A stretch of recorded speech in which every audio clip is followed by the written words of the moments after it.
Our two principal conclusions after 8 months of study are, one, that unfortunately, for the first time in its history, NATO does not have strong, principled American leadership in the White House. Donald Trump is the first American president who has not considered NATO to be absolutely vital to the security of the American people and of the United States. He has even questioned on multiple occasions whether or not the glue of NATO, Article 5 of the 1949 treaty, an attack on one is an attack on all, whether or not he would even back that up if a NATO ally were attacked by an adversary. Congress needs to be a blocking force against President Trump. That's a very important conclusion, one that we're very worried about in terms of the future of NATO.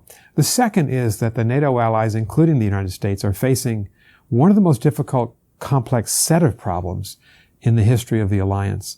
Everything from low defense spending by some of the big European countries like Germany, to the fact that Putin is assertive and aggressive and trying to eat away at the borders of our allies in Eastern Europe, to the fact that three of the NATO allies right now, the governments of Turkey and Hungary and Poland, are leaning in an anti-democratic direction, to the fact that we have to all figure out what to do about the Afghan war. Do we leave Afghanistan? Do we withdraw our troops? Do we stay in to help the Afghan government fight the Taliban?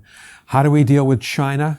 A China much more assertive both in Europe as well as the Middle East and in East Asia.